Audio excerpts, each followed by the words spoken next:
We start tonight with conservatism, with what the word conservative means in America now. The choice the conservative movement and the Republican Party has to make between being authoritarian conservatives or libertarian conservatives.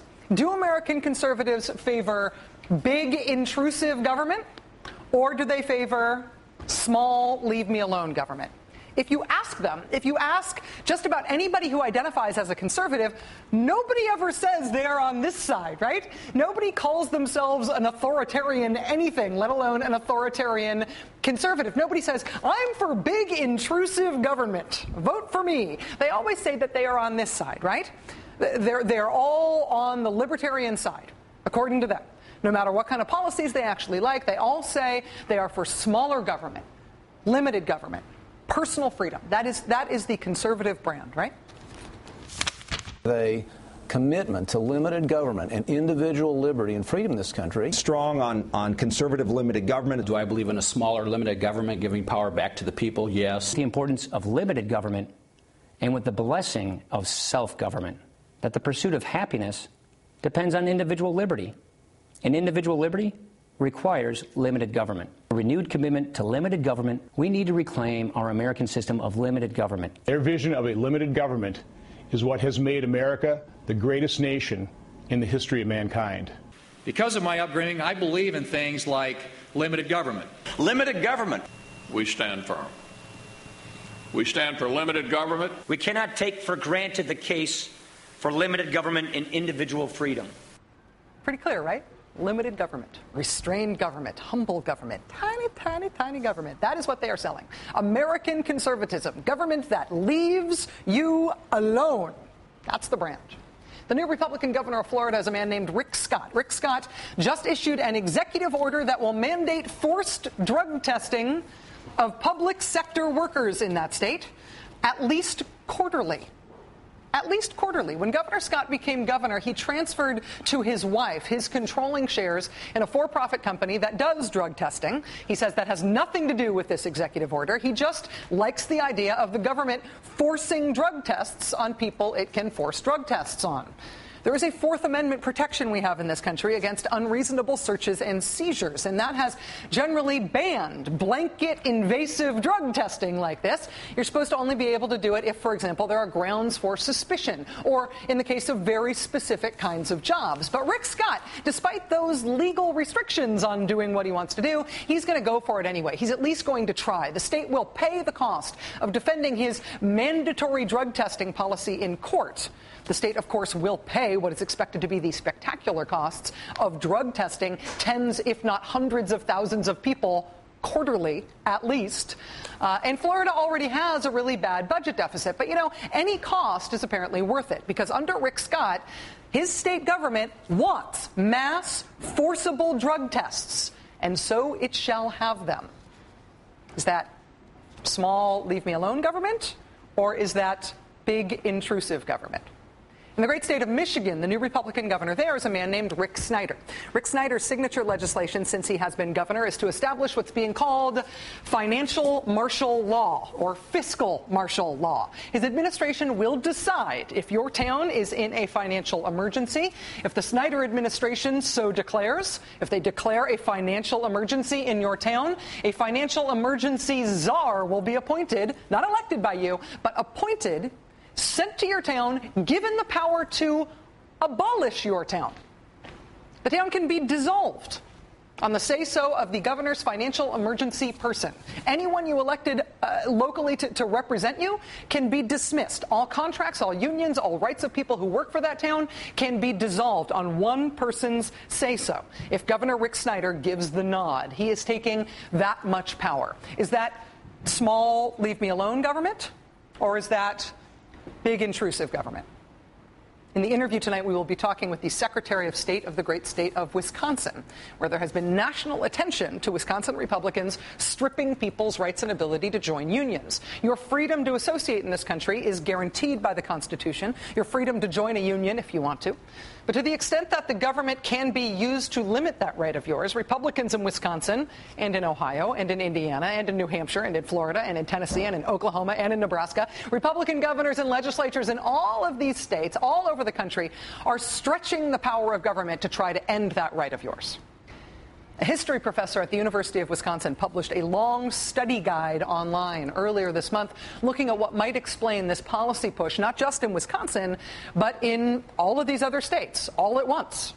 The professor's name is William Cronin, and he is not only not a liberal activist, he's also really no schlub. He is president-elect of the American Historical Association. He is a MacArthur Genius Award winner. He is one of the most distinguished history professors in the United States of America. But after Professor Cronin wrote this academic piece online about conservative groups using model legislation to push certain policies in the states, the Republican Party of the state of Wisconsin filed an open records request demanding to read Professor Cronin's emails, taking a law designed to make government transparent to the public and instead using it to force into the public emails written by a university professor whose academic writings put him on the wrong side of the Republican Party on an issue they feel quite sensitive about.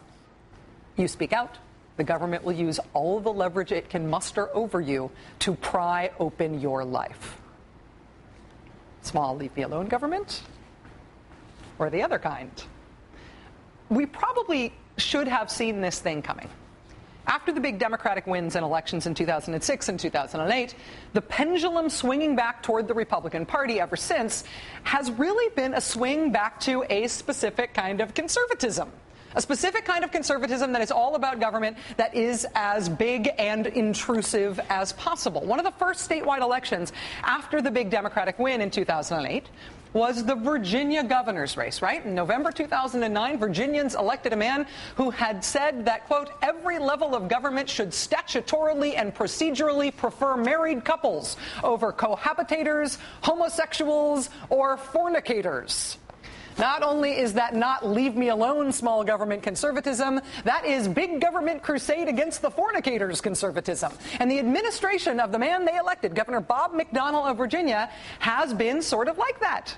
As with that professor in Wisconsin having the Republican Party demand his emails, in Virginia, it has been Governor McDonnell's Attorney General, Ken Cuccinelli, who has demanded to search the emails of a Virginia science professor, a professor whose research on climate issues that apparently did not meet with government approval.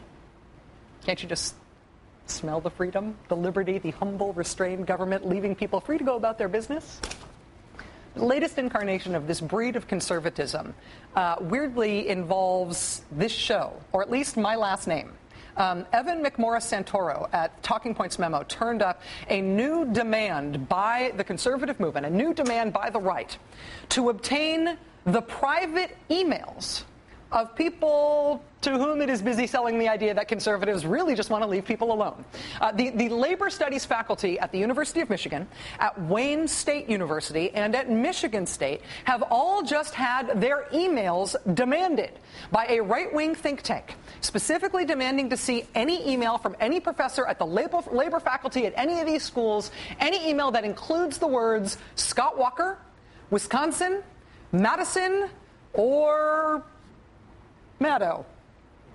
It is possible they think that Maddow is just a common misspelling of Madison. But if that's not the case, they mean me, this show.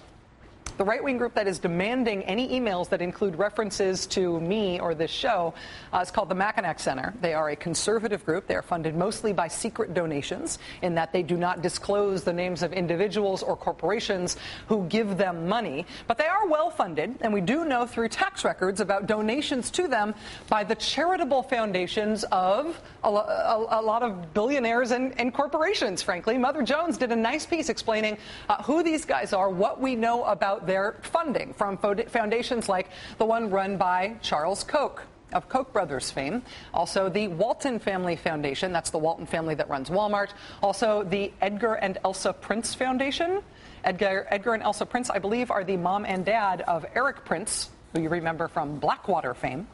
All of those foundations fund the Mackinac Center. The Mackinac Center wrote what looks to be the basis of that financial martial law policy in Michigan Republican Governor Rick Snyder. This show was the first national news outlet to report in detail on that policy. And now the Mackinac Center is demanding the emails of anybody who could be an expert on that subject in Michigan who might have the temerity to type the word Maddow in any context in an email. How's that leave me alone personal liberty thing working out for you? Americans like this idea. Americans like the idea of small c, small government, leave me alone conservatism. This is good political branding. This is a good sales pitch for any politician. The conservative movement and the Republican Party have done very well for themselves selling this idea, small leave me alone government, selling this idea to America. But now the country is figuring out that even though this is what they bought, this is not what they got when they took it home and unwrapped it. Wisconsin Republican Governor Scott Walker won in November by 6 points. The latest polls say if the election were held today, he would lose to that same Democrat by 7 points. Ohio Republican Governor John Kasich won in November by 2 points. Today, he would lose to that same Democrat by 15 points. Florida Republican Governor Rick Scott won in November by 1 point. Today, he would lose to that same Democrat by 19 points. Michigan Republican Governor Rick Snyder won in November by a whopping 18 points. Today, he has swung 20 points in the other direction, and he would lose by 2. Yeah, but you say, the big intrusive government Republicans, they aren't up for re-election right now. Democrats can't capitalize on the Republican big government overreach, can they? Turns out they can, and it's in progress. That's next.